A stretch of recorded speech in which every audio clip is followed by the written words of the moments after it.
fonds bi nekk ci biir ministère boobu luy njëriñam pour yombalal borom jur yi ni ñuy def ba am financement yombalal leen ni ñuy def ba accéder ci financement yi ci banque yi ñu ñëwoon fii tey nag d'abord représenter son excellence Bassirou Diomaye Diakhar Faye, représenter le premier ministre Ousmane Sonko, mais représenter tey suñu ministre de tutelle muy docteur Mabouba Diagne. tey li ñu fi indi tey nag mooy ñëw teewe présentation document stratégique bi nga xamante ne moom la mouvement des éleveurs patriotes du Sénégal doon def ñun dañ koy encourager di ko rafetlu parce que loo gis rek dafa war a am bunt te ñoom ñu ngi bëgg a jàppale état li ma gën a neex ci waxtaan bi dañu ne ñoom duñu xaar état ci dara mais terewul ñun dinañ leen gunge ñu ñëwoon tey déglu leen bu baax ci biir dégloo boobu jot nañ fi sulli ay problème yu bari problème yu ñu sulli bokk na ci wàllu alimentation bokk na ci wàllu daay gi bokk na ci wàllu ni ñuy def ba am financement te loolu defe naa loolu ñun mooy suñu rôle ci wàllu financement bi nag FONSTAB dina partage déglu na leen dina leen gunge ni ñuy def ba nga xamante ne membres yi nekk ci biir mouvement boobu dinañ xam ni ñuy def pour lépp lu ñu bind tey ci biir plan stratégique boobu ñun dinañ leen gunge pour ñu mën ko def ci wàllu alimentation nag ak wàllu modernisation de la transhumance parce que ñoom bébét giñ fi gën a tey kii mooy santé animale financement ak modernisation de la transhumance te soo xoolee tey loolu mooy jubluwaayu ministère bi boo déggee ministère bi di wax coopérative agricole communautaire du question ne da ngay ñëw rek jël li nga xamante ne mooy transhumance nga sànni fee da nga koy jéem a moderniser jéem leen a gunge tey boo jëlee ministère bi am na fi ay projet programme yoo xam ne ministre bi dafa ne nañ leen réorientation boobu lan la jël intervention yi ñu doon def yépp muy tasaaroo mu dajale ko ci biir coopérative yooyu boo jógee Daara di dem tey Koupentoum pour wuti loo xamante ne sa jur moom lay lekk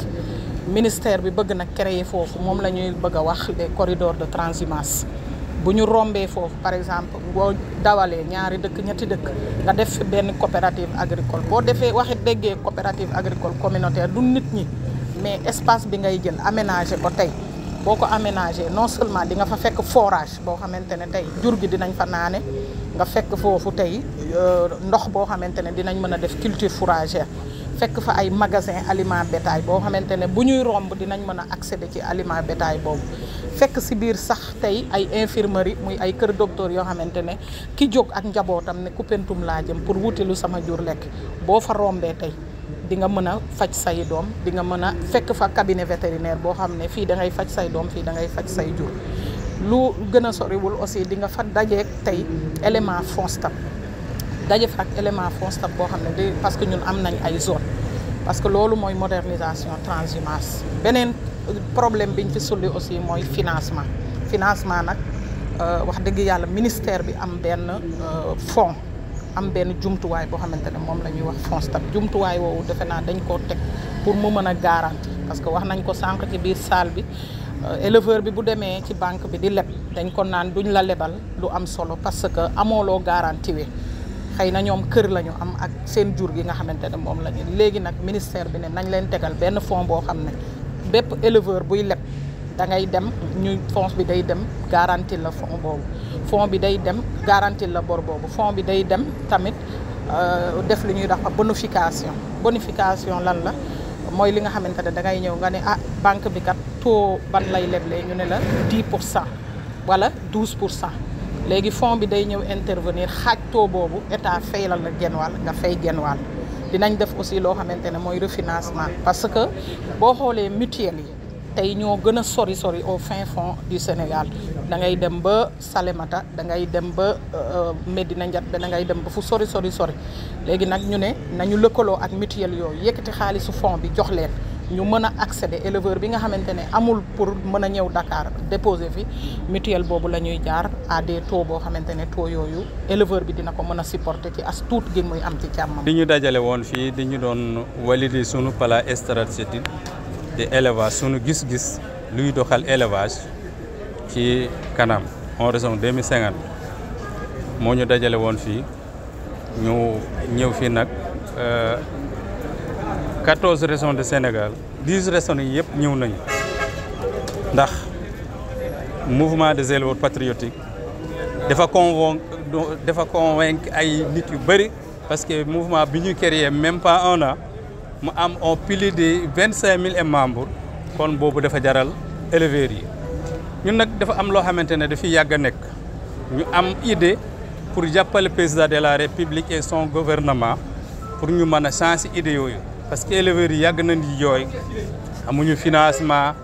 amuñu parc de vaccination sunu jur gi mu ngi feebar mënuñu am fu ñu faj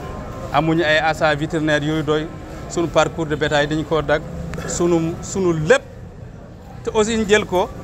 teg ko ci état ñun nag ñu ñëw pour jàppale état won état lépp loo xamante ne état def na ko ngir éleveurs yi ñu mën cee yem ñoom ñëpp parce que da ngay dem ci ay mbalk ñu lay wax ne fii gan nga fi ñu lay teg ay tarif te dafa am ay problèmes yu bari yu nekk ci biir élevage yoo xamante ne moom la ñu bugg bu ñu paree ñu teg sunu plan stratégique ñu valide nañ ko ba pare teg ko ci table président de la république mu xam ne lii kat mooy sunu jàppale. ñun nag sunu problème bi li ci gën a majeur mooy dafa am ay foo xamante ne war na am ay mbalk amut mbalk amuñ ay parcours de bétail conflit diggante éleveurs yi ak béykat yi toujours man li may wax ne mooy ne maire yi nañu bay suuf si ñuy jox ay bailleurs de fonds bay éleveurs yi parce que bu ñu nee jur gi bu ñu dugg ci tool yi te maire yi ñu ngi dagg suuf si di jox ay bailleurs de fonds kon jur gi fan lay nekk jur gi amul fu mu nekk nañu yaatal mbedd yi bi ñu yaatu ci biir ay tool ak fudul ay tool mbalka yi fa nekk nañu def ay parcours de bétail ba mu dem foofu def espace boo xamante jur gi mun na fa naan te pare taxawoo yokk parc de vaccination yi def ko ci zone de pâturage yi parce que jël parc de vaccination def ko ci biir ay tool bu jur gi feebaree nawet du fa mën a egg loolu yàq xaalis la nañu def parc de vaccination zone de pâturage yi noor nawet heure gu sa jur feebar nga mën leen yóbbu foofu vacciner leen ñu jàppale agents de vétérinaire yi jox leen ay moyens ñun éleveurs yi saa yu ñu leen soxla ñu mën ñëw en temps loolu daal moo nekkoon li nga xamante ne ak lu bëri lu ñu dajale ci wàllu lutte contre vol de bétail financement bi nga xamante ne éleveurs yi ñu ngi koy dégg depuis 1900 ba tey mënoo dekk éleveur micro mu ne la mos naa jot financement bu jógee ci état waaw financement yooyu fan lañ doon jaar loolu lañ bëggoon ñu leeral fan lañ doon jaar ak éleveurs yi nañ leen accompagne ku yor benn mu def ko fukk yor fukk def ko téeméer kooku boo ko accompagner 12 ans 12 mois mu jox la li nga soxla ci ñun li ñu soxla tey mooy li ñuy importe di jële ay nag bitim réew di jële ay xare bitim réew comme dañu wax na nañu régionaliser sunu alal nañu fexe li ñuy wuti bitim réew ñu mën ko am Sénégal ak nan lañ koy amee nañu compagnie éleveurs yi saaw yi jàppale leen fi ñu war a am ndox ñu am fa ndox fi ñu war a am parc ñu am fa parc fi ñu war a am ay asa yu doy asa yu doy jàppale leen ci ay financement nga xamante ne loolu moo leen di jàppale ba ay milliards yi ñuy génne di ko yóbbu bitim réew ñu mën a reste fii ci réew mi comme dañuy wootee régionalisé ñu mën nu jàppale ñu ngi sant ñëpp nag di gërëm ñëpp. J'étais venu pour la validation du plan stratégique qu'on avait élaboré dans le cadre des activités de l'élevage et surtout pour accompagner le gouvernement dans ses projets d'élevage. Nous, en tant qu'éleveurs, en tant que fils d'éleveurs, en tant que, comment dirais-je, expérimenté à la domaine parce que pratiquant l'élevage, donc on a jugé nécessaire d'apporter notre touche sur le fonctionnement de l'élevage et surtout sur les problèmes, les nombreux soucis qu'on rencontre dans le cadre de l'élevage. Ils sont énormes, comme on le dit. On en a exposé des dizaines lors de la réunion, donc on ne pourra qu'en énumérer certains parce que le temps nous est un peu compté. Donc on note que le secteur de l'élevage a beaucoup de problèmes. On commence par dire que l'élevage, on ne peut pas combiner le secteur de l'élevage par d'autres secteurs. Donc nous les éleveurs, on condamne avec grande fermeté le fait que l'élevage n'a pas un ministre spécifique qui gère uniquement l'élevage. parce que l'élevage est un vaste secteur qui vraiment ne peut pas s'éminer avec l'agriculture ou quelque chose comme ça. Donc on aurait souhaité avoir un ministre qui s'occupe uniquement de l'élevage. Donc accompagné de cela, on a noté un grand problème sur les parcours de bétail, la transhumance. C'est un grand problème parce que les autorités ont tendance à vouloir abolir la transhumance, alors qu'au Sénégal c'est impossible. C'est impossible parce que nous vivons depuis l'Antiquité, depuis qu'on est là. On vit sur la transhumance, on quitte par exemple, nous qui sommes de Mbour, on quitte Mbour pour aller à Tamba, on quitte Tamba pour revenir à Djolof avant de venir ici. Donc dire qu'il faut abolir la transhumance, ça c'est impossible et c'est méconnaître l'élevage au Sénégal de penser à ça. Donc on a noté un problème aussi à l'accès à l'eau. L'accès n'est pas vraiment total. Les parcours de bétail est très restreint. Donc on note qu'il y a certains passages, il y a des 1 mètre, 1 mètre 50, alors qu'au minimum il devait y avoir 10 mètres. Donc c'est un problème. On note aussi le manque de forage partout où il y a les parcours de bétail. On note un véritable problème. Quand on quitte par exemple Mbour pour aller à Tamba, on note un véritable problème. Si la pluie n'a pas tombé, nos troupeaux peuvent rester 2 à 3 jours sans boire par défaut de forage. On note aussi que les gérants parfois de forage interdisent l'accès aux éleveurs, et ce qui n'est pas normal et ce qui est aussi déplorable et qu'on appelle les autorités à en remédier. Donc accompagné de cela, on a noté des difficultés entre les éleveurs et les agriculteurs, chose qu'on déplore tous parce qu'étant sénégalais, étant étant patriote, étant le fils du pays, on n'aime pas voir certaines altercations entre éleveurs et agriculteurs. Les causes sont énormes. On peut dire que parfois j'entends les gens dire que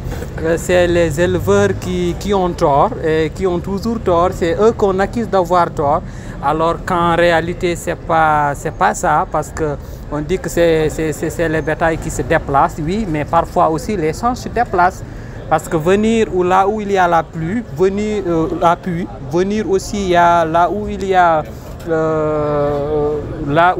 l'eau, et mettre là-bas votre sang, ça pousse les vaches à franchir le droit. Donc parfois c'est ça qui pose problème. On note aussi que l'État donne du terrain, donne de l'espace aux agriculteurs, mais pour l'élevage, il n'y a pas d'espace. Vous ne pouvez pas avoir d'espace pour élever, vous ne pouvez pas avoir de terrain pour élever. On se demande pourquoi l'agriculture aurait autant d'importance et que l'élevage n'en a rien. Donc en quelque sorte, on note ces inconvénients, on note ces problèmes entre ces différentes difficultés notées par les éleveurs. On en a énuméré, le document sera partagé, la presse en aura, donc pour que ça soit explicite aux yeux de tout le monde. D'accord.